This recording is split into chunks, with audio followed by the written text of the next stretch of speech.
Salut, ça va vous? Aujourd'hui, je vous propose de réaliser avec moi une trousse multi-usage, une trousse de toilette, une trousse de maquillage.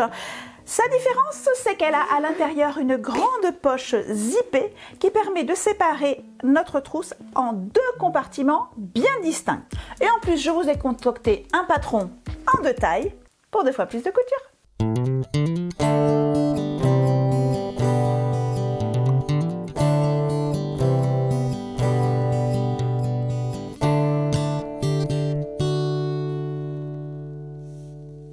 Pour ceux qui ne me connaissent pas, je suis Sophie alias Sewingsew, je suis couturier tailleur dans la campagne girondine. La trousse que je vous propose aujourd'hui, elle est multifonction. J'ai prévu une grande poche à souffler, une poche extérieure ou intérieure zippée et cette fameuse poche centrale qui nous permet d'avoir 2 compartiments.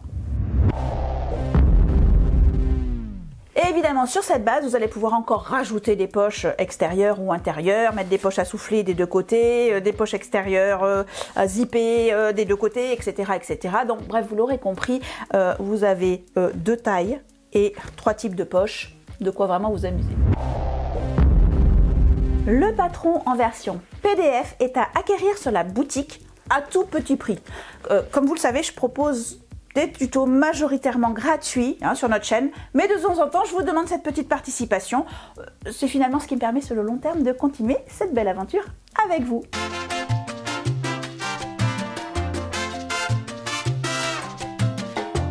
Une fois le patron téléchargé, vous verrez qu'il y a 2 tailles, donc la petite trousse qui correspondra aux pièces de patron qui sont en bleu et la grande trousse aux pièces de patron qui sont en noir. Vous n'aurez pas besoin d'imprimer toutes les pages, vous allez pouvoir vous référer à la fiche récapitulative, à la première page du patron qui vous permettra de savoir quelles sont les pages qui correspondent à l'une et à l'autre.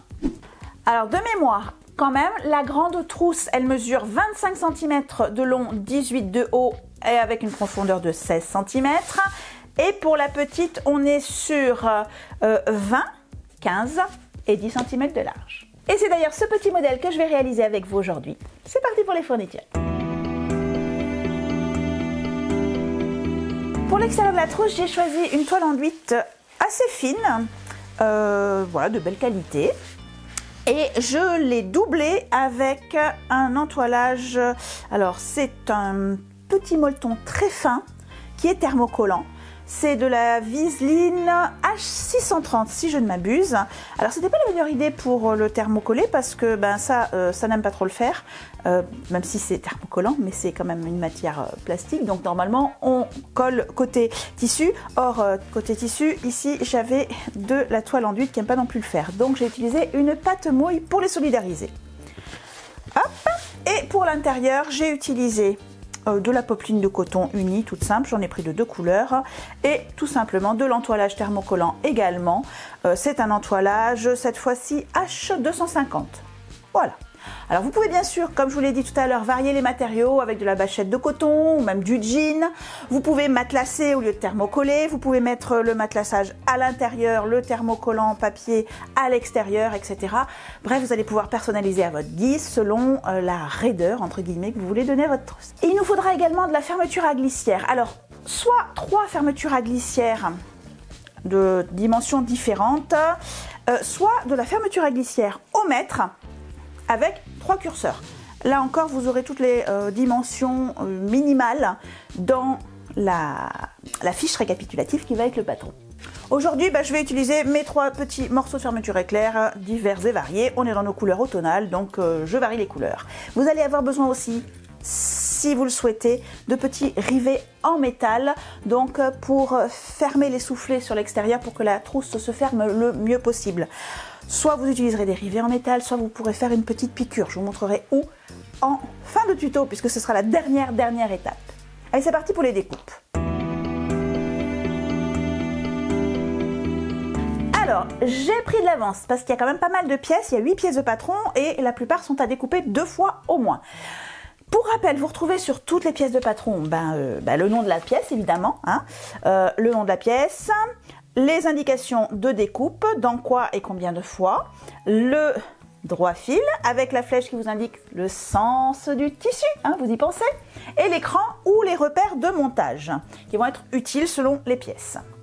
Les marges de couture, elles sont comprises dans le patron et elles sont de 1 cm. Elles sont matérialisées, là vous le voyez, par la petite ligne en pointillé.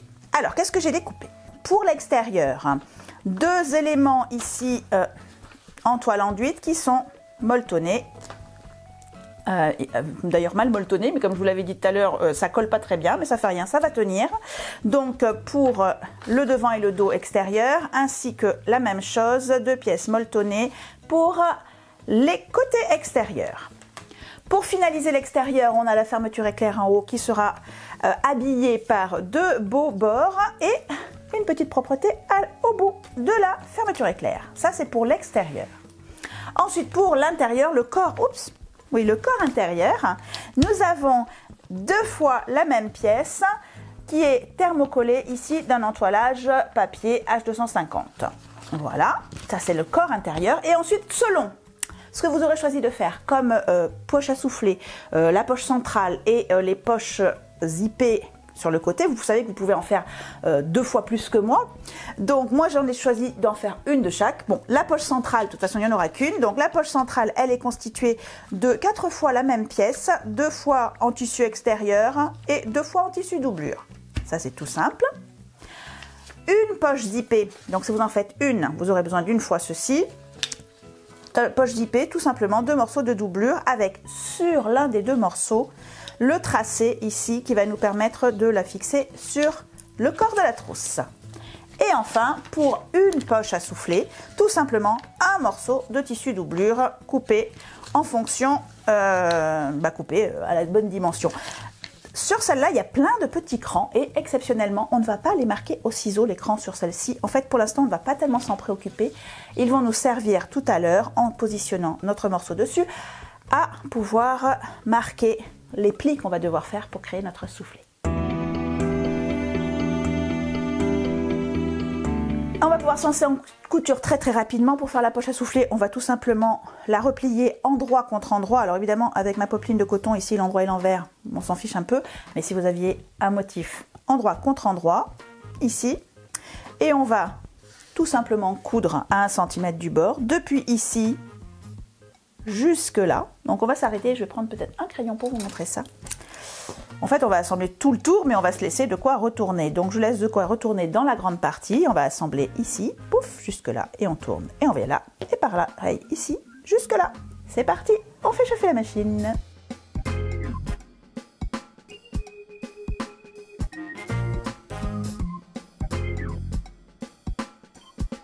Et maintenant, on coulisse sur l'endroit. Donc d'abord, on va dégarnir. Donc coulisser, pour rappel, c'est juste retourner sur l'endroit. Et on coulisse. Bien, et maintenant, la suite va se passer à la table à repasser. On va avoir besoin non seulement de notre pièce, mais également de notre pièce de patron. Et là, on va pouvoir se servir d'écran pour marquer exactement nos pliures. Donc, de quoi tracer. Une règle peut-être, ce serait bien. Et une planche à repasser. Alors déjà, un bon petit coup de fer pour obtenir un rectangle rectangulaire, on va dire. Voilà, une fois que mon rectangle est bien joli, je vais utiliser ma pièce de patron. Je la pose ici, dans la partie haute, là, donc entre mes pointillés. Voilà, donc une fois qu'elle est bien positionnée ici, je vais me servir des repères qui sont ici et ici, donc on les a plusieurs fois, pour tracer des lignes qui seront les lignes sur lesquelles je vais plier mon tissu. Et les flèches qui sont en haut de mon patron, là aussi dans la marge de couture, m'indiquent vers où je plie quoi. Donc tout simplement au fer, on va plier ces lignes d'extérieur vers le bord et ces 2 lignes-là vers le centre.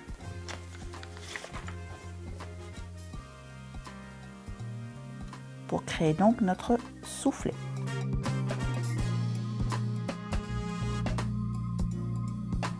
Voilà, n'hésitez pas, si vous avez l'impression que ça va se déplier, de le maintenir un tout petit peu avec quelques épingles pour l'instant. qu'elle est bien pliée, on va venir la positionner sur un des morceaux du corps intérieur. Alors, pour pouvoir la positionner exactement au bon endroit et de la bonne façon, j'ai mis des repères ici, en bas, sur notre pièce de patron. Je troue tout simplement, moi, avec mon poinçon, ici, et je vais me faire une petite marque sur mon tissu. Oups. Voilà, je n'ai besoin de le faire que d'un côté si je ne mets des poches à souffler que d'un côté. Donc j'ai mes deux petites marques. Voilà, on les voit bien ici. Donc hop, je garde une des pièces. Et bah, comme je veux avoir quelque chose de bien propre, je vais tracer donc ici à la craie ma ligne qui sera le bas de ma poche et deux lignes perpendiculaires ici qui me mettront bien les deux côtés de poche bien en place. On va positionner et coudre notre poche à souffler au fur et à mesure. Alors déjà, vous allez vérifier que votre ouverture, ici, qui n'est toujours pas fermée, sera vers le bas de poche. Comme ça, on fera d'une pierre deux coups. On la fermera et en même temps, on la coudra au fond. Et on va aller se positionner. Alors moi, mon ordre de couture, entre guillemets, je vais coudre un côté comme ça, déplié, ici, nervure, c'est-à-dire le plus près possible du bord, en suivant donc ma ligne. Puis, je vais aller faire la même chose à l'autre bout. Et je vais coudre ici, donc je pars bien du coin et je vais tout droit en suivant ma ligne.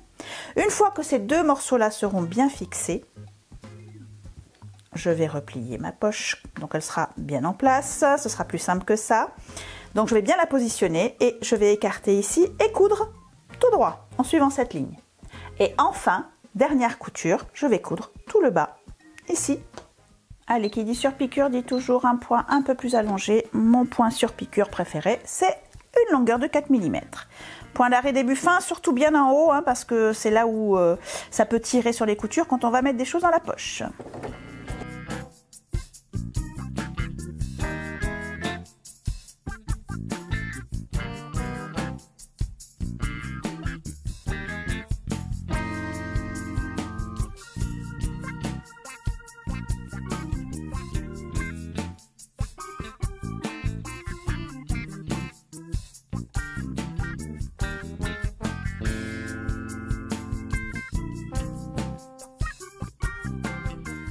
Bon, ça c'est fait, je la mets de côté. Alors, vous pouvez l'installer cette poche sur l'extérieur, comme hop, là, sur la grande, je l'ai mis à l'extérieur, d'accord, mais on peut aussi la mettre sur l'intérieur. Du coup, je vais le mettre sur l'intérieur cette fois-ci. Alors, hop, je pose ceci. Que ce soit sur l'intérieur ou sur l'extérieur, là c'est la pièce extérieure par exemple de ma petite trousse, vous remarquez ici en haut, des repères. C'est pareil sur la partie intérieure. Si vous choisissez de mettre votre poche zippée à l'intérieur, vous allez faire comme tout à l'heure. Ici, marquer vos angles et venir les marquer de la même façon. Pouf, pouf, pouf. Ici. Hop. Et hop. Voilà, donc j'ai mes deux marques ici qui vont me permettre de repérer où je vais me positionner. Et là tout simplement on va commencer par prendre hop, le côté où on a marqué notre couture qui va être notre futur trou entre guillemets de poche et je vais venir me mettre alors endroit contre endroit. Donc on a tracé sur l'envers de notre tissu, encore une fois avec un tissu uni popeline de coton comme j'ai ici, c'est pas bien important, mais avec un tissu imprimé ça le sera. Donc on va venir ici, on va positionner notre doublure pour qu'elle ne bouge pas. Et je vais venir tout simplement coudre ici en suivant mon cadre. Et ça a l'air de vraiment intéresser Sherlock parce que je crois que un petit peu aboyé. On reprend un point d'assemblage environ 2,5 de longueur de point. On ne va pas faire de point d'arrêt puisqu'on va faire le tour entre guillemets de notre rectangle et donc on va arriver à la fin au même endroit qu'on avait commencé et on fera le point d'arrêt à ce moment-là. C'est parti. On va être vigilant à être bien perpendiculaire dans les coins au mieux que l'on peut parce que ça se verra quand on va faire notre ouverture ensuite. Donc on essaye d'être précis.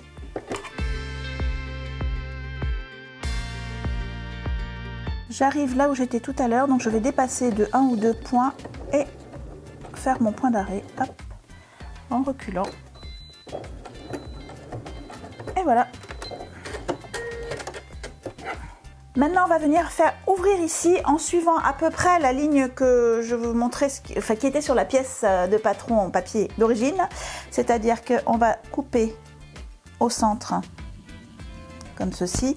Et ensuite, on va revenir avec une petite pointe jusqu'à l'angle ici. On va être précis, on va essayer d'aller le plus près possible de l'angle, sans évidemment couper notre fil de couture avant de retourner. Donc, ça donne quelque chose d'à peu près comme ceci. Allez, ciseaux.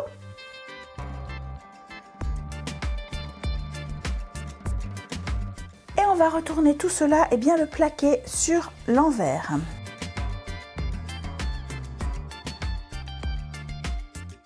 Et maintenant, on va pouvoir placer notre fermeture à glissaire sous notre ouverture, donc à l'envers comme ceci. Donc, on veut qu'elle soit, comme je l'ai dit, plus longue que notre espace ici, parce qu'on ne veut pas être embêté par ces petits trucs métalliques. On ne veut surtout pas que ces morceaux-là rencontrent notre aiguille de machine. Ça ferait des gros dégâts. Donc, on va le positionner comme ceci, le maintenir en place par quelques épingles et ensuite, on va donc venir surpiquer ici en bordure tout le tour. Ça va à la fois donc maintenir en place cette partie de doublure au bon endroit et placer notre fermeture éclair à la bonne position. Alors bien sûr, on va changer de pied, on va passer avec notre pied spécial fermeture éclair. Normalement, vous en avez une, quel que soit votre pied, quelle que soit votre machine. Donc, hop, voilà. Et comme je suis en surpiqûre, j'allonge mon poing. Et comme tout à l'heure, alors je ne vais pas forcément me coller à la fermeture éclair, mais je vais essayer d'avoir quelque chose d'équilibré, qu'elle soit bien au centre de mon ouverture. Donc ça me permet juste d'être sûr qu'elle ne va pas être gênée. Voilà, que l'aiguille ne va pas être gênée et que je vais pouvoir avancer régulièrement. Comme tout à l'heure, pas de point d'arrêt au début, on le fera simplement à la fin.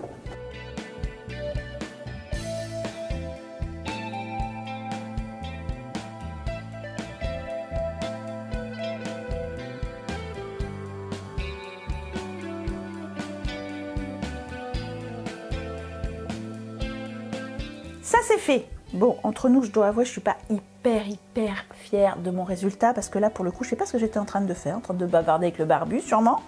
Et j'ai un petit peu dévié. Toute logique, il faudrait que je le défasse et que je le refasse si je voulais un résultat très propre. Je suis un peu maniaque, vous le savez. Mais là, bon, ben, on va rester comme ça. C'est l'occasion de vous rappeler que c'est toujours mieux de prendre un fil assorti au tissu, comme ça les petites bêtises, ça se voit pas.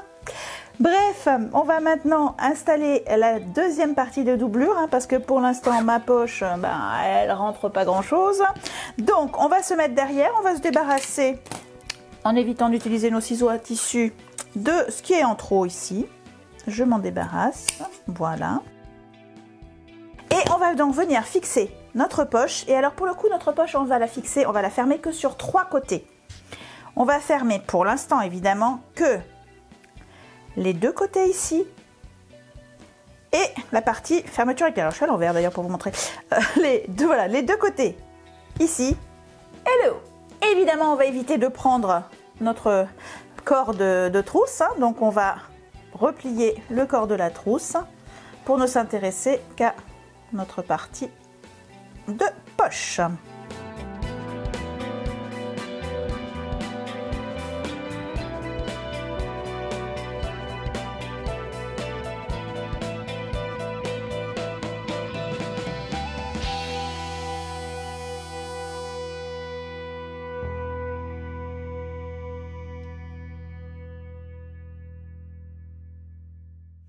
Et voilà, cette poche est prête.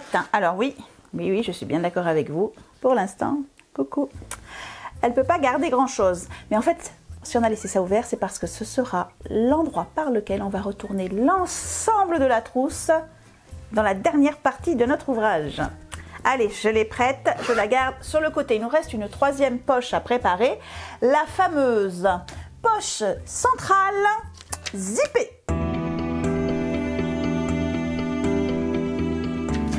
Alors à préparer, c'est vraiment pas la plus difficile. On va tout simplement faire comme on ferait pour une trousse lambda. On va prendre en sandwich la fermeture éclair entre un morceau de pièce extérieure et un morceau de doublure. On est bien d'accord que cette trousse, c'est pas le premier ouvrage de toute votre vie. Avant de vous attaquer à une trousse avec 3 fermetures éclair à poser, vous avez déjà fait quelques petites trousses avec une fermeture éclair à poser. Donc, la fermeture éclair, alors, je vais prendre... Ah, mais celle-ci, elle est trop petite, voyez-vous. Elle est trop petite, cette fermeture éclair, hein, parce que justement, je vais être embêtée par ma marque. Je vais être obligée de prendre de la fermeture éclair comme ceci. J'ai mal calculé mon coût, je n'en ai pas d'autre, je ne crois pas de cette couleur. Bref, on va partir sur ça. Donc, comme je vous le disais, la fermeture éclair au mètre comme ça, c'est bien pratique. Je vais tout simplement me la positionner ici, la couper un peu plus grande que nécessaire pour être sûre de moi. Hop. Ah non, pas avec les ciseaux, Soso.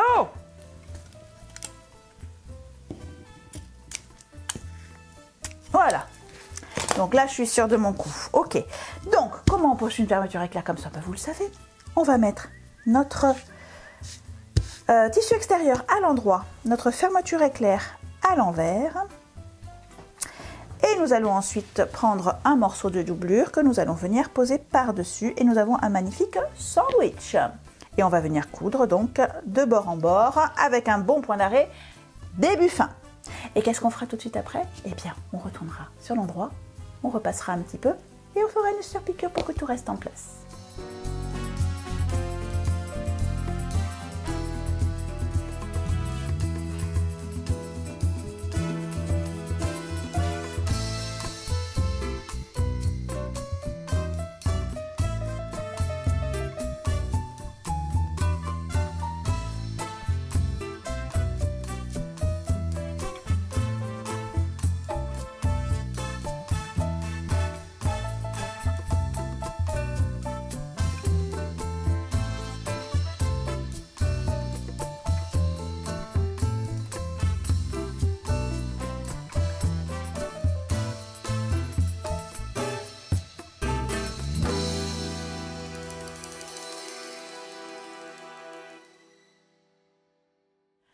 Ok, on a réalisé nos 3 poches. La poche à souffler, la poche côté zippée et la poche centrale zippée.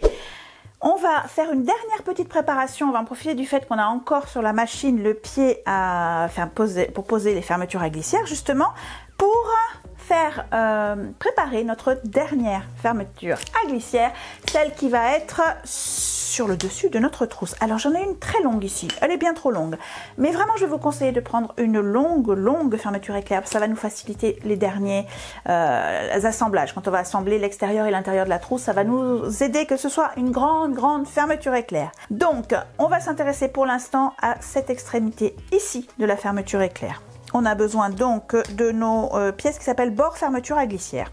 Donc j'en ai 2 pour l'extérieur, 2 pour l'intérieur. Enfin, 2 doublures et 2 extérieurs, voilà. Je vais les positionner endroit contre endroit, une pièce extérieure, une pièce doublure. Endroit contre endroit, une pièce extérieure, une pièce doublure.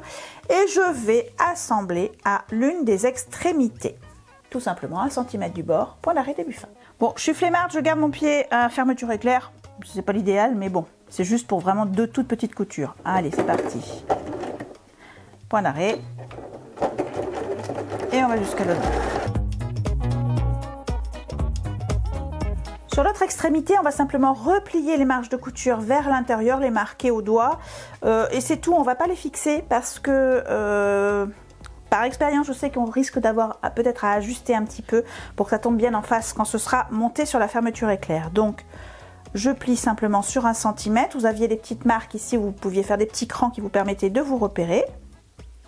Hop. Voilà, je mets de côté pour l'instant et je vais préparer la fermeture éclair elle-même. Alors, on s'intéresse donc à ce côté-là simplement. En fait, on va vouloir finir fermer ici pour que ce soit propre. Pour cela, on va réaliser un petit pliage et une petite découpe. On va découper précisément, alors j'essaie de le faire avec celui-ci, mais sinon peut-être avec les ciseaux. On va enlever le tout petit bourrelet là, le moins possible, mais juste le petit bourrelet jusqu'à la fermeture éclair métallique, enfin jusqu'au stop glissière en fait, au cran métallique.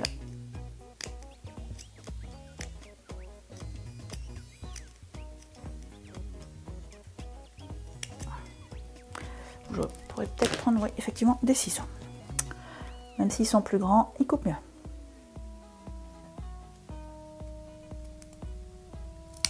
Voilà, et je vais enlever cette partie-là. Voilà. Pareil de l'autre côté. Ok, et maintenant, on va replier afin d'avoir ici un angle droit, enfin le plus droit possible. Du coup, on le replie vers l'intérieur. Alors, comment je vous montre ça? Avec la loupe des barbus. Donc, je replie vers l'intérieur de façon à avoir un angle droit ici. Et ensuite, je replie sur lui-même. Voilà. Hop. Donc ici, j'ai quelque chose de bien propre. Et je vais faire un petit point main. On peut le faire à la machine. Mais un petit point moins simplement pour que ça ne bouge plus ici. Et qu'on puisse le faire disparaître dans nos propretés.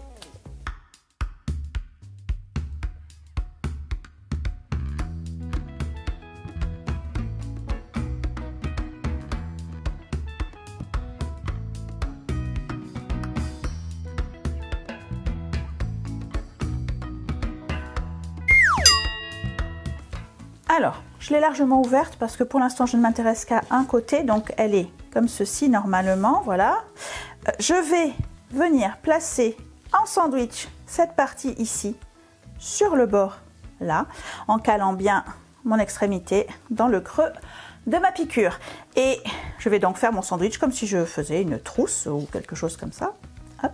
Donc je me positionne bord à bord. Donc l'extérieur sur l'extérieur, le côté où il y a le curseur.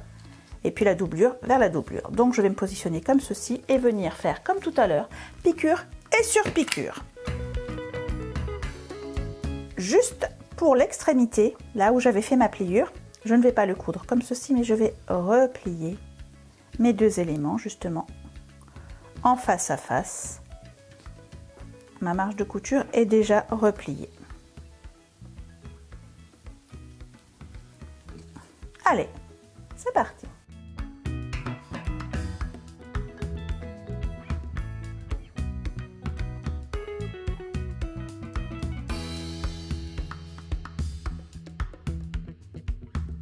J'enlève ça, qui ne me sert à rien. Et je vais venir, j'enlève aussi, je vais dégarnir mon angle. Et je vais venir donc retourner. Et je vais donc surpiquer ici, ici et jusqu'à l'autre bord. Je veille à bien aligner ici mes deux morceaux ensemble.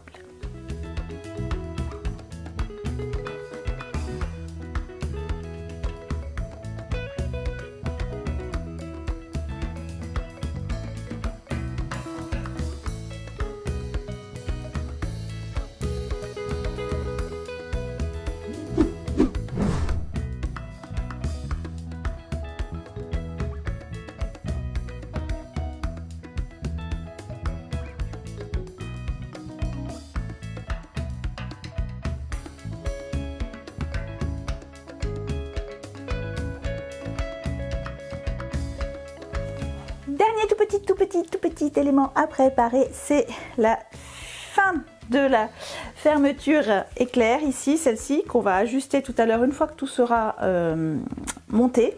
Donc on va quand même la préparer à l'avance. Alors c'est tout simple, hein, c'est une pièce qu'on va replier comme ceci et on va replier les marges de couture extérieures vers l'endroit. Donc vous aviez aussi des crans là, donc je vais replier les marges de couture vers l'endroit et ensuite le replier. Hop.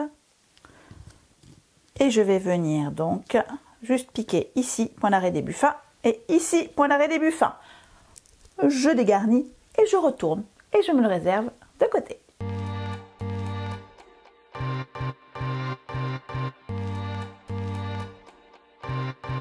Tout est prêt, on va pouvoir monter nos éléments ensemble. Enfin!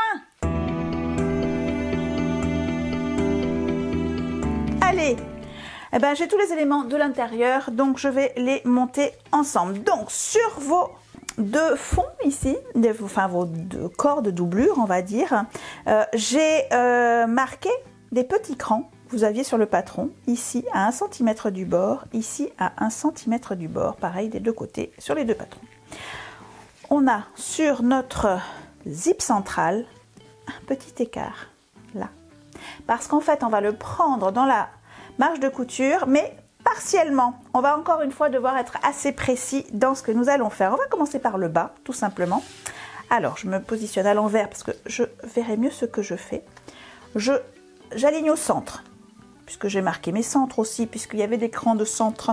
Et je vérifie que ma marge de couture de ma poche centrale arrive pile à 1 cm du bord ici, donc à mon cran. Et je vais attraper mes petites pinces. Alors je les maintiens juste pour l'instant, mais parce que je vais venir mettre la deuxième partie par-dessus. On est encore un sandwich, donc je m'aligne au centre. Là je vais pouvoir prendre tous mes éléments ensemble cette fois-ci. Ici, et je vais vérifier donc que je ne prends pas, voilà. Que je suis bien en face, que je bien prendre bien tout. Il y a pas mal d'épaisseur là, hein, finalement. Il y a 4 épaisseurs pour la poche de zip centrale, plus 2 épaisseurs pour notre corps de la trousse, sans compter les entoilages. Voilà. Et je vais venir donc piquer depuis ici, depuis le bord jusqu'à l'autre bord, et je vais être attentive à ne pas attraper ces petits morceaux-là. Allez, c'est parti.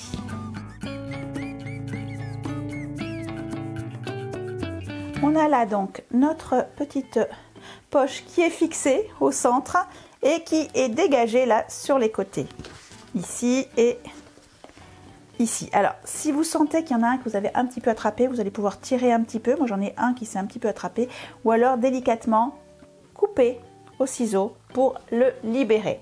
On a vraiment besoin que cette partie soit libre, parce que maintenant justement on va commencer à monter les côtés. Alors on va le faire d'un côté, puis on fera la même chose sur l'autre côté.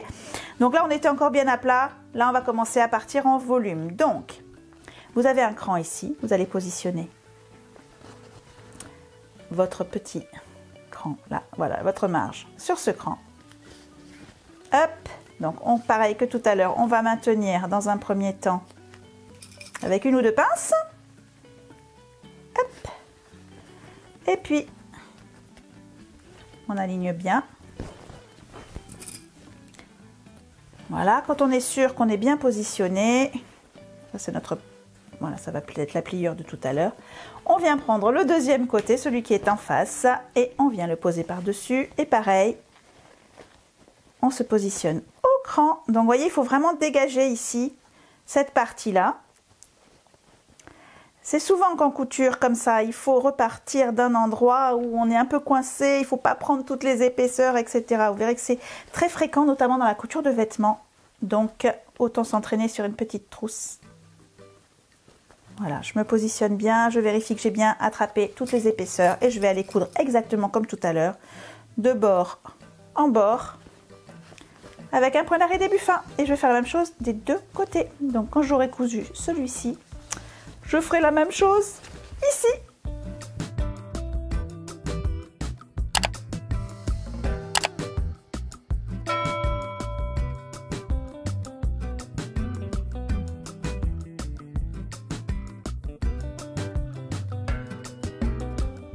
Ça y est, on est passé en 3D. Depuis tout à l'heure, on coud que des choses à plat. Et là, ça y est, on a fait le plus dur. C'est-à-dire l'angle là qui doit baser au bon endroit. Et on a enfin notre trousse qui commence à prendre forme. Il nous reste à fermer ici. Ça ne va pas être compliqué puisque nous avons finalement, comme toujours pour ce genre de choses, hein, comme une panière, comme toutes ces choses-là, les deux éléments ici à coudre en se positionnant face à face. On va écarter nos coutures.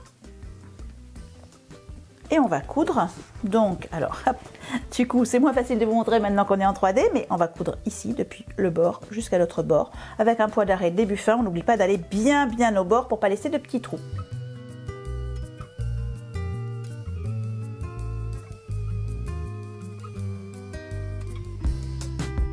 Allez, on va dégarnir un tout petit peu, alors pas grand chose en fait. Ce qu'on va dégarnir, c'est les extrémités de la fermeture éclair ici qui piquent et qui sont droites. Donc en fait on va juste les couper. On va enlever le bout. Donc en se mettant à ras, là, j'enlève, hop, et B. J'essaye en tout cas d'enlever le bout de fermeture éclair. Juste en fait cette partie métallique, enfin mais pas métallique, plastique, surtout pas métallique d'ailleurs. Hein. Ce projet il n'est pas du tout adapté à des fermetures éclair métalliques. Voilà, j'ai enlevé la partie donc qui était dure, ce qui va me permettre de pouvoir écraser mes coutures vers l'extérieur. Ce sera plus propre quand on va assembler avec l'extérieur justement. Hop. De côté, on assemble les morceaux extérieurs. Alors là, ça va aller très vite. C'est quelque chose que je vous ai déjà montré dans le salon il y a longtemps, dans le sac cabas matelassé, où on va avoir tout simplement les deux bords, les deux extérieurs. Alors, pour le coup, comme je n'ai pas de fermeture éclair, rien du tout, sur cette dimension-là, c'est un carré. Donc, en fonction de votre sens de lecture, vous ferez attention, sens de votre tissu. Mais là, moi, c'est un carré sur ce morceau. Sur la grande trousse, ça n'est pas un carré. Donc, il faudra être attentif. Donc, on va assembler les deux parties basses, l'une contre l'autre, endroit contre endroit. Ok, déjà, tout simple. Point d'arrêt, début fin.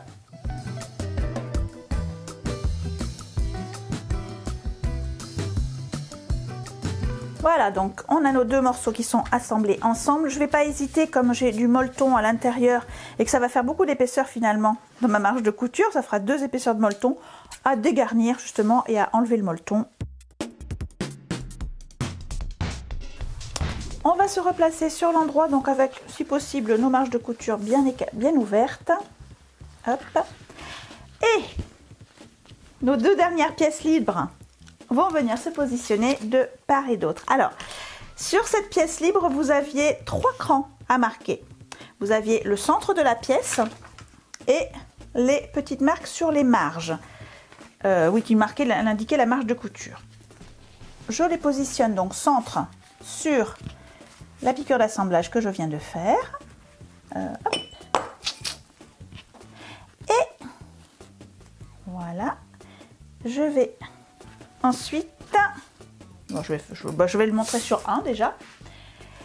Et je vais me remarquer, parce que là, je ne vois pas simplement le cran, je vais me marquer une ligne au niveau du cran ici et au niveau du cran de ce côté. Et je vais assembler ma pièce à celle-ci, depuis le cran jusqu'au cran, avec un bon point d'arrêt, début fin. Je vais garder la marge de couture libre. Pareil de l'autre côté.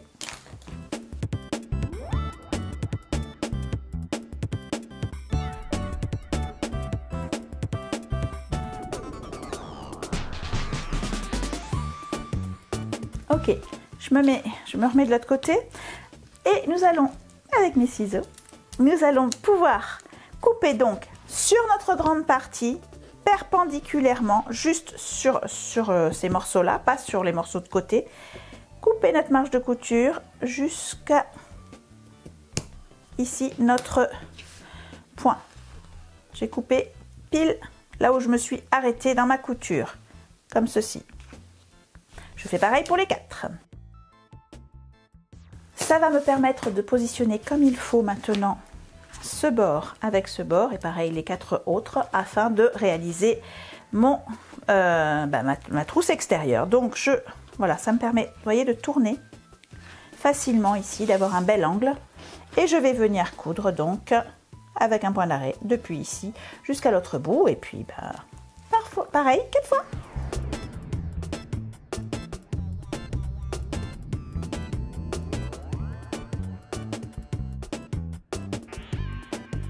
Alors, comme précédemment, j'enlève un petit peu de ce molleton là qui me sert à rien, qui va donner de l'épaisseur inutile.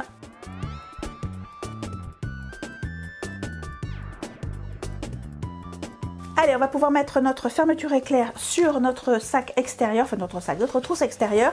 Pour cela, je la mets sur l'endroit. Et j'avais déjà marqué les centres ici de mes devants, puisque j'avais un cran sur mon patron. Ici, je plie et je vais venir faire un petit triangle au centre pour être bien face à face.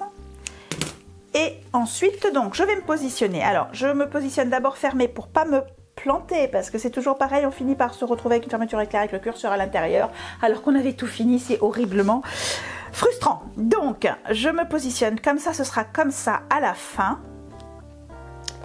Ok, donc ça veut dire que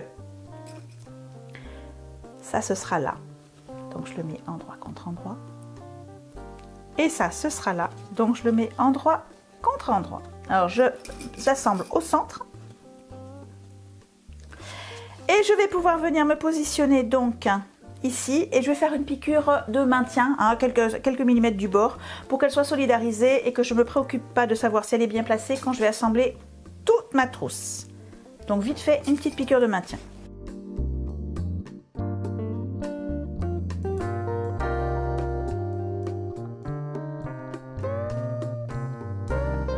Bon les amis, il y a plein de petites choses à faire hein, effectivement pour réaliser cette trousse, mais on en voit le bout, il nous reste 3 coutures à faire. On va déjà assembler donc le bord haut, ici, en insérant la trousse extérieure, on va dire, dans la trousse intérieure. Mais avant, on va vérifier quelque chose de fondamental, c'est que notre poche ici zippée, qu'elle soit sur l'extérieur ou sur l'intérieur, ça n'a pas d'importance, qu'elle soit ouverte.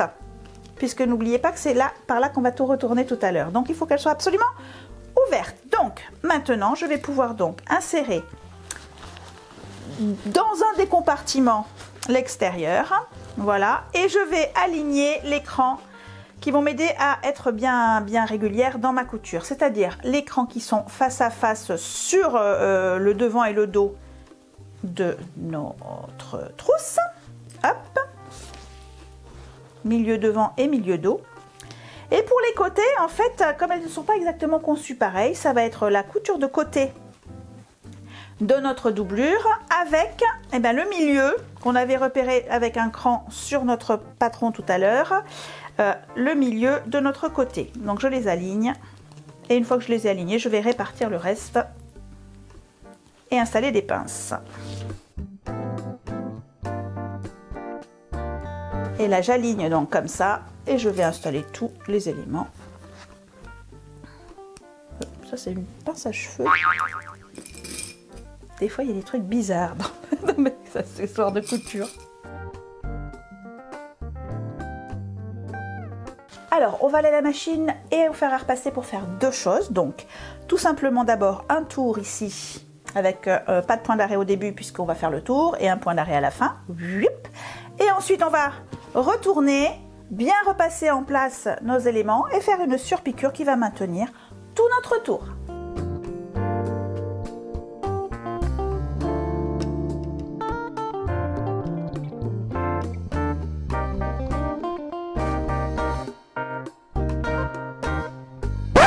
Et les amis, je viens de me rendre compte que je vous ai menti. Il n'y avait pas 3 coutures à faire en finale, mais 4. Vous me pardonnez, j'espère? Oui, parce que en fait, avant de retourner et de faire une surpiqûre, il y a quelque chose de très sympa à faire qui va nous permettre d'avoir une doublure qui ne s'en va pas à tout bout de champ de notre trousse. C'est donc là j'étais sur l'inverse, hop, de tirer et de solidariser le bas de l'extérieur avec le bas de l'intérieur, tout simplement en cousant ensemble ces 2 marges de couture. Vite fait, hein, comme ça, un petit point, qu'elles soient juste en face. Voilà, on va les coudre ensemble dans la marge, et comme ça, quand on va retourner, après, on n'aura pas la doublure qui va essayer de s'échapper sans arrêt.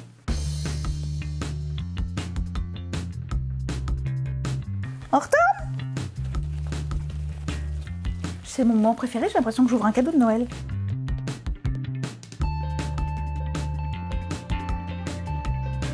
On est sur l'endroit.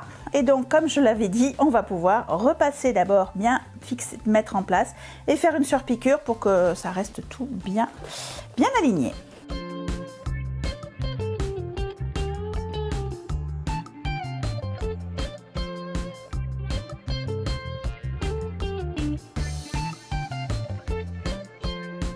Il nous reste à fermer la poche. Donc, tout simplement, on va replier sur l'envers un petit peu la marge de couture, hein, tout simplement. Et on va faire une petite piqûre. Voilà, donc je le replie. Hein, je fais un petit tourlet entre guillemets sur l'envers. Voilà, je vais coller les bords contre les bords. Un petit coup de fer ne fera pas de mal pour aider. Et je vais faire une piqûre nervure. Et puis ce sera ni vu ni connu. On le verra jamais puisque de toute façon c'est au fond de la poche qui est au fond de la trousse. Voilà, notre trousse est cousue. Et oui, je vous ai encore menti, c'était pas 3, c'était pas 4, c'était bien 5 coutures qui nous restaient à faire. Parce qu'en fait, il y a ce tout petit bout là qu'il faut qu'on mette maintenant. On l'a pas mis avant parce que comme ça, on n'a pas été gêné du tout par la fermeture éclair. Mais on va pas se trimballer avec une fermeture éclair aussi longue pour notre trousse. Donc maintenant, on va pouvoir la couper. Et pour ça, en fait, j'aime bien voir quelle est la longueur idéale pour que quand ma trousse est ouverte, je vois bien l'intérieur, que je ne sois pas du tout gênée par la fermeture éclair. Donc par exemple, je trouve qu'ici, c'est pas mal. Donc ça fait 4 cm de long. Donc je vais garder 4 cm de plus que là où je veux que mon curseur s'arrête. Donc je voulais qu'il s'arrête là. 4 cm de plus, ça va nous faire quelque chose comme 1, 2, 3, 4. Allez, hop, je vais couper ici. Hop. Et je vais tout simplement donc insérer ma petite trou, voilà, ici. Et faire une petite piqûre de maintien. Et puis c'est tout. Je vous en fais grâce, promis, c'est la dernière couture. Ça y est, notre trousse, elle est terminée au niveau couture. Elle n'est pas tout à fait finie parce que je voudrais faire une dernière petite chose. Regardez, quand je la ferme, ça ne se positionne pas hyper bien sur les angles. Pour que notre trousse soit bien rentrée vers l'intérieur quand la fermeture à glissière est tirée, je vais utiliser des rivets pour forcer un petit peu la main à la trousse. Donc, des rivets, j'ai besoin de rivets, évidemment. J'ai besoin d'un poinçon pour faire mes pré-trous, d'un petit marteau pour taper sur la tête des rivets et de quelque chose pour protéger mon plan de travail. Et bien moi j'utilise un vieux reste d'une lambourde qui a servi à la construction de la cabane.